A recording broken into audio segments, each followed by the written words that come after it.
1982 British Columbia Canada में एक दिन एक मशरूम पिकर फॉरेस्ट एरिया में वाइल्ड मशरूम और बेरीज तोड़ने गया था। वहां पे जंगल के बीचों बीच उसे एक जली हुई कार दिखाई देती है। ये जली हुई गाड़ी देखते ही उसने पुलिस को फोन किया और पुलिस की एक टीम वहां पहुंच गई। पुलिस ने जब छानबीन करी तो गाड़ी के अंदर जले हुए बोन्स उन्हें दिखाई दिए। जैसे ही जले हुए बोन्स दिखाई दिए, उन्होंने अपनी फोरेंसिक टीम को फौरन वहां पे बुलाया और उन बोन्स को जांच के लिए भेज दिया। वो इंसानी बोन्स ही थे और वो 2 औरत और 2 आदमियों के बोन थे। जब गाड़ी की डिक्की यानी कि ट्रंक को खोला गया, उसमें से भी बॉडीली रिमेन्स मिले जो कि बहुत ही यंग गर्ल्स के थे। ये केस है Wells Gray provisional park murders की, या जैसे हम वेल्स ग्रे मर्डर्स भी कहते हैं। इस मर्डर्स में टोटल 6 लोगों का मर्डर हुआ था। इस वजह से इसका एक और नाम भी है वेल्स ग्रे प्रोविजनल मास मर्डर्स। तो इस कहानी की शुरुआत होती है 2 अगस्त 1982 में। एक फैमिली 2 हफ्तों का कैंप प्लान करती है और ये ट्रिप होने वाला था ग्रे वैली प्रोविजनल पार्क में, जो कि कनाडा में ही है। इस ट्रिप में एक ही फैमिली की 3 जनरेशन साथ में हॉलीडेज पे जा रही थी, जिसमें पेरेंट्स थे जिनका नाम था बॉब और जैकी जॉनसन, उनकी 2 बेटियां 11 साल की कैरन और 13 साल की जेनेट। इनके साथ ही जैकी के पेरेंट्स भी इनके साथ जा रहे थे, जॉर्ज और ईडिथ। ये अपनी फैमिली एकदम फन ट्रिप प्लान कर रही थी, पर इनके साथ जो होने वाला था उन्होंने कभी अपने बुरे से बुरे सपने में भी नहीं सोचा होगा। इस पूरी की पूरी फैमिली को कैंप पे जाना बहुत ही ज्यादा पसंद था। वो किसी भी नेचुरल प्लेस में फैमिली टाइम स्पेंड करना चाहते थे और वेल्स ग्रे पार्क इसके लिए बिल्कुल परफेक्ट साइट थी। जॉनसन फैमिली ने अपना कैंप एक एरिया पे सेट करा। जेनेट और कैरन के ग्रैंड पेरेंट्स ने भी वो कैंप ज्वाइन किया और वो अपने साथ एक वैन लेके आए थे, टेंट लेके आए थे और बोट लेके आए थे। इस ट्रिप में वो बड़े थे और उन्होंने कैंपर में सोने का प्लान करा। साथ ही कैरन और जेनेट को टेंट में सुलाया, जो कि उस गाड़ी के ऊपर पे बना हुआ था। बॉब ने अपने ऑफिस से कुछ दिनों की छुट्टियां ली थी और इस ट्रिप को प्लान किया था।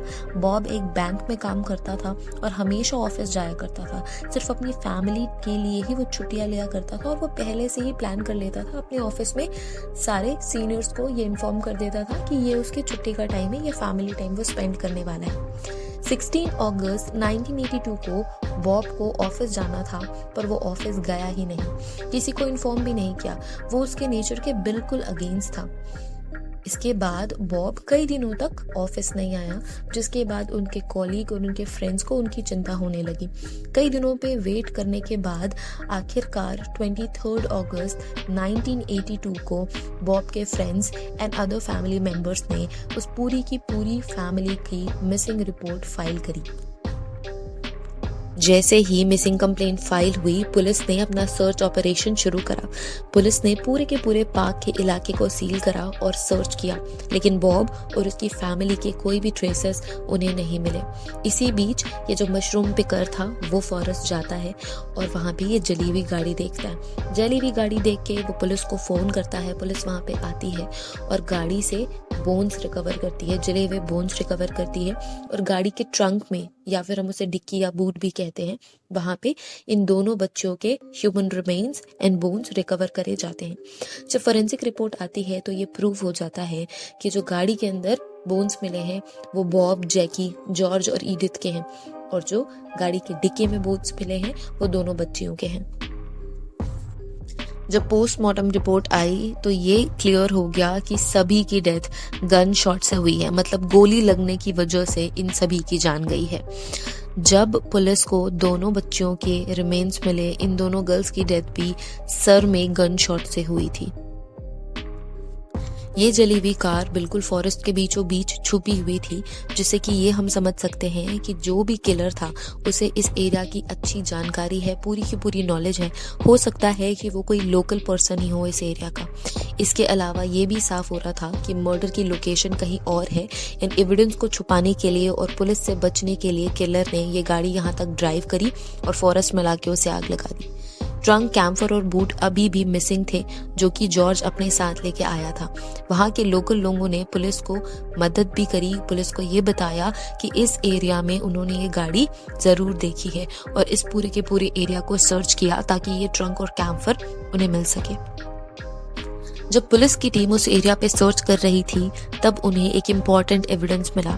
ये थे बुलेट शेल्स जो कि 22 कैलिबर के थे, जो कि फैमिली के गन शॉट इंजरी से मैच हो गए, जिसका मतलब ये साफ था कि इसी बुलेट से इन सभी के सभी फैमिली मेंबर्स की जान गई है। इतनी इन्वेस्टिगेशन के बाद अब पुलिस को कोई भी लीड नहीं मिल रही थी और अपकमिंग ईयर में जोहानसन फैमिली मर्डर की स्टोरी टीवी पे टेलीकास्ट करी गई और यूएस एंड कनाडा में इस केस के बारे में सभी को पता लगा। इस केस को मीडिया ने बहुत ज़्यादा सपोर्ट किया और ये भी अपील किया कि अगर किसी को भी इस केस से रिलेटेड कोई भी लीड या कोई भी जानकारी है तो वो पुलिस को कॉन्टैक्ट करे। इसके बाद किसी ने पुलिस को फ़ोन करा और ये बताया कि जिस जोहानसन फैमिली के डिस्क्रिप्शन के बारे में उन्हें बताया गया है वैसा ही ट्रक और कैंपर उसने कनाडा में किसी को चलाते हुए देखा है। पुलिस ने इस गाड़ी को ट्रैक करा और 2 कनेडियंस को पकड़ा जिनके पास ये कैंपर और ट्रक था, लेकिन अनफॉर्चुनेटली ये बिल्कुल ही अलग गाड़ी थी जो कि जोहानसन फैमिली के पास थी। अब इस केस को हुए 14 मंथ्स हो चुके थे। इसके बाद 18 अक्टूबर 1983 को पुलिस को एक बहुत ही बड़ा ब्रेक थ्रू मिला। आखिरकार ये कैंपर और ट्रक 2 फॉरेस्ट गार्ड को मिल गया जो कि सिर्फ 15 माइल्स दूर था जहाँ पे ये मेन क्राइम हुआ था। ये ट्रॉफी माउंटेन के एक लॉक्ड रोड पे थी। जिसने भी ये फैमिली का मर्डर किया था उसने इस कैंपर और वैन को चला के इस बंद रोड पे लेके आया था।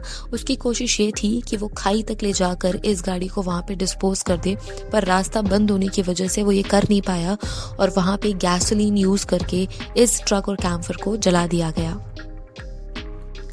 कैंपर वैन मिलने के बाद अब पुलिस की बहुत ही ज्यादा बेइज्जती हो चुकी थी क्योंकि ये कैंपर वैन क्राइम सीन के बहुत पास थी और पुलिस पूरे एरिया में सर्च कर रही थी पर फिर भी इस वैन को खोज नहीं पाई। इस वैन में कोई भी फर्दर इन्फॉर्मेशन या फिर एविडेंस पुलिस को नहीं मिले। इसके बाद एक विमेन ने पुलिस को अप्रोच किया और ये बताया कि इस एरिया में उसने एक आदमी को देखा था जिसका नाम है डेविड, जो 24 साल का है। वो इस फॉरेस्ट में एज अ लॉगर काम करता था और उसने इस विमेन को ये भी बताया था कि उसने एक वैन देखी है जिसमें बहुत सारे बुलेट होल्स हैं। जब डेविड को इसके बारे में पुलिस ने बताया, जब उसके बारे में पता चला, पुलिस ने उसका बैकग्राउंड चेक करा। उसकी हिस्ट्री बहुत ही बुरी निकली। डेविड कई बार जेल जा चुका था, असॉल्ट के केस में, ड्रग पोजेशन के केस में और हिट एंड रन के केस में। उसका घर क्राइम सीन से सिर्फ और सिर्फ 3 किलोमीटर दूर था। अब डेविड प्राइम सस्पेक्ट बन चुका था इस केस में। पुलिस ने उससे पूछताछ शुरू करी और डेविड को क्राइम सीन पे भी पुलिस लेके गई ताकि उसके हाव भाव से और बिहेवियर से ये पता लगाया जा सके कि क्या वो इस क्राइम से किसी भी तरीके से रिलेटेड है। आखिरकार डेविड ने अपना क्राइम एडमिट कर लिया और पुलिस को ये बताया कि उसने ही पूरी फैमिली को मारा है और उसका मोटिव था रॉबरी करना। उसने बताया कि पहले उसने फैमिली को सबसे पहले स्पॉट करा और जितने भी बड़े थे मेंबर, 4 मेंबर बड़े थे, उन बच्चों के पेरेंट्स और ग्रैंड पेरेंट्स, उनको गोली मार के उनका मर्डर किया। इसके बाद फिर टेंट में सो रही दोनों बच्चियों को गोली मार दी। अब डेविड को लाइफ इम्प्रिजनमेंट मतलब जिंदगी भर के लिए जेल जाना था और इसकी उसे सजा मिली और वो 25 साल तक पैरोल के लिए अप्लाई भी नहीं कर सकता। पुलिस का मानना था कि रॉबरी सिर्फ और सिर्फ मोटिव नहीं थी डेविड के साइड से, क्योंकि रॉबरी के लिए 6 लोगों का मर्डर करना कोई तुक नहीं बनता, पर एविडेंस ना होने की वजह से पुलिस कुछ कर भी नहीं सकती थी और कुछ प्रूव भी नहीं कर सकती थी। इसके बाद एक इंटरव्यूअर ने डेविड का इंटरव्यू लिया और उसने कहा कि वो यहाँ सिर्फ और सिर्फ सच जानने के लिए आया है। उसे ये पता है कि उसका मोटिव सिर्फ और सिर्फ रॉबरी नहीं हो सकती। तब डेविड ने अपना सारा सच उसे बताया। उसने बताया कि जिस दिन ये फैमिली वहाँ पे कैंप कर रही थी, मतलब 6 अगस्त 1982 को ही डेविड ने इस फैमिली को स्पॉट कर लिया था कैंप करते हुए और इसके बाद से ही उन दोनों लड़कियों को किडनैप करने का ख्याल इसके दिमाग में आ चुका था। कई दिनों तक डेविड ने फैमिली पर नजर रखी और फाइनली 10 अगस्त 1982 को उसने एक्ट किया। वो कैंप के साइड में गया, वहां पे उन बच्चियों के पेरेंट्स और ग्रैंड पेरेंट्स आग के पास में बैठे हुए थे। डेविड ने गन निकाली और सभी को शूट कर दिया। इसके बाद उनकी बॉडी को ड्रैग करके वो गाड़ी की बैक सीट पे रखता है और उन पे ब्लैंकेट से ढक देता है, उनको ब्लैंकेट से कवर कर देता है। अब इसके बाद उसने कैरन और जेनेट का टेंट ओपन किया और उनसे कहा कि एक गैंग ने कैंप पे अटैक किया है और इसीलिए उनके पेरेंट्स को यहाँ से भागना पड़ा। डेविड ने बोला अगर सेफ रहना है तो मेरे साथ चलो, और दोनों लड़कियां इतनी डरी हुई थी कि दोनों ने डेविड की बात मान ली और उसके घर चली गई। डेविड ने लगभग 1 वीक तक जेनेट और कैरन को किडनैप करके रखा और जेनेट को अब्यूज किया। इसके बाद डेविड ने जेनेट और कैरन दोनों को ही उनके सर पे गोली मार के उनका मर्डर कर दिया। इस केस में सबसे ज्यादा डिस्टर्बिंग और फ्रस्ट्रेटिंग एक पॉइंट ये है कि जब जेनेट और कैरन दोनों ही डेविड के पोजीशन में थे, डेविड के घर पे थे, तब एक पुलिस ऑफिसर डेविड के घर आया था ये इन्फॉर्म करने के लिए कि उन्होंने प्रिजनर्स को इस एरिया में फिशिंग के लिए छोड़ा हुआ है। बहुत सारे प्रिजनर्स देख के आपको डरना नहीं है, क्योंकि पुलिस की टीम यहाँ पे साथ में है, आपको पुलिस स्टेशन फोन नहीं करना है।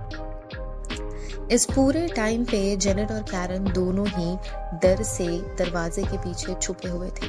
डेविड ने उनसे बोला था कि अगर वो शोर मचाएंगे या फिर हेल्प के लिए चिल्लाएंगे तो वो उन्हें जिंदा नहीं छोड़ेगा। वो सिर्फ और सिर्फ 11 और 13 साल के बच्चे थे। वो इतने ज्यादा डर गए कि उन्होंने चुपचाप छुपे रहना सही समझा और हेल्प के लिए आवाज नहीं लगाई। अगर वो हेल्प के लिए आवाज लगाते तो दोनों जिंदा बच जाते। इसके बाद वो पुलिस वाला वहां से चला जाता है और कैरन और जेनेट वहीं पे रह जाते हैं। लास्टली 16th and 17th अगस्त 1982 को डेविड जेनेट और कैरन के सिर पे गोली मारता है और उनका मर्डर कर देता है। उनके ही पेरेंट्स की गाड़ी की डिक्की में उनकी बॉडी को भरता है और वो गाड़ी चला के लेके जाता है उस फॉरेस्ट एरिया में, वहां पे उसे आग लगा देता है। इसके बाद की स्टोरी हम सभी को पता है। ये थी story Wells Gray provisional park mass murders की, जो कि अभी हमने जस्ट जानी। अगर आपको ऐसे ही और एपिसोड्स देखने हैं, so do subscribe our channel, share it with your friends, and thank you so much for watching this video. Bye.